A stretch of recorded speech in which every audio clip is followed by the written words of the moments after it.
みんな元気ですか？コッヒーです。小比類巻かほるのラジオ第7回目の配信です。この番組は1曲をピックアップして今私の中でアップデートされていることをお話しさせていただく YouTube ミュージックのポッドキャスト向けラジオです。約10分間お付き合いくださいね。さあ、コッヒーレディオ、今日の時間旅行タイムトラベルはニューヨークレコーディングその3です。皆さんからのメッセージご紹介いたします。マロンパパさん、コッヒーのニューヨークでの写真が掲載されている1988年12月発売のコッヒーズストーリー写真集小比類巻かほる物語を久しぶりに本棚から取り出し見てみました。いや、いい写真ばかりですね。コッヒーはかっこよくてファッションも素敵です。写真を見ていたら自分も若い頃の気持ちがよみがえりました。ニューヨークでの写真撮影の時の何かエピソードがあったら教えてください。どうもありがとうございます。写真集、これはね、撮影は慣れないものでした。ニューヨークの街中を大移動しましたので、その疲労感は夕食中にレストランで寝落ちしたほどでした。コニーアイランドのボードウォークの下でカメラマンがいきなりダンスしてとオーダーされた時は驚いて、早く終わりたい一心で反復横跳びをしたものですそれからイヤー・オブ・ザ・ドラゴンの映画で使われたウォールストリートの元銀行だった建物に移り撮影。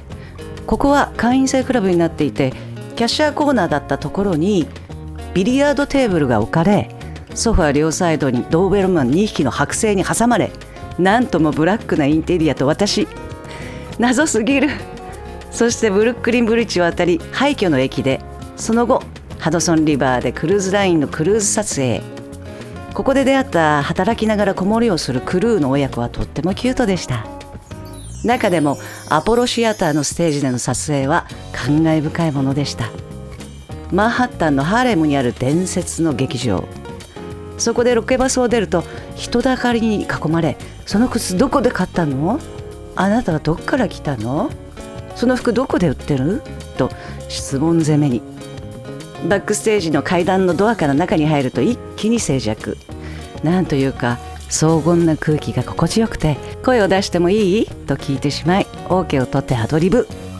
響きも素晴らしく、アメリカ音楽の歴史を感じさせていただきました。さあ、明美さんからのリクエストです。 Tonight。 国道沿いを夕立が。このフレーズは子供の頃、ふるさとの国道沿いで不意に夕立にあった思い出と重なります。たくさんいただいたリクエスト曲です。ベーシストのマーク・イーガンのソロがとっても素敵ですね。しばしトゥナイトをお聴きください。二人で会えたあの場所で待ってた面影よ、あなたがくれた記憶背中押してゆく。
陽子さんからもリクエストをいただいてます。どうもありがとう。ニューヨークでマジソンスクエアガーデンでのプリンス様のライブに行かれたとも伺いました。とてもドキドキされたと思いますが、どんな思いでご覧になったのかお聞きしたいです。はい、プリンスラブセクシーツアーでニューヨークにいた私はすぐにチケットを入手。当日までワクワクが止まりませんでした。会場のマジソンスクエアガーデンに入ると、一番上の一番端の席、見えないよ的な位置でプリンスがオープンカーで登場すると、2万人のオーディエンスが悲鳴のようなスクリーミングが上から降ってきて、プリンスの声がまるで聞こえないほどでした。円形ステージなので彼は走る、すごいエネルギーです。このプリンスのラブセクシーツアーがきっかけで、この方と一緒に何か残せそうな気がすると思い込んだ私はスタッフを説得。そして次のアルバムが生まれるのでした。お聴きいただいているのは Tonight、 ニューヨークフィルハーモニックの演奏です。このレコーディングの時も本当に緊張しました。何せニューヨークフィルですからね、もうドキドキが止まりませんでしたよ。私が暮らした場所、そこはレキシントンアベニューと63番ストリートでした。セントラルパークとイーストリバーのちょうど間ですね。その場所が私の創作活動の拠点でした。何か心がモヤモヤした時はイーストリバーに行って風に吹かれ、もうちょっと体力つけたいなーって感じた時はセントラルパークに行って走ってみたり、そんな日々を過ごしていました。部屋の中ではキッチンがあったので、軽い朝食なんかを作ってよくお弁当にしてね、街に出かけたりもしましたよ。夜は夜でナイトクラブとか老舗のライブハウスですね、レオン・ラッセルが来たぞっていうので見に行ったんです。生歌に感動しました。 Song for You ですね。しびれた。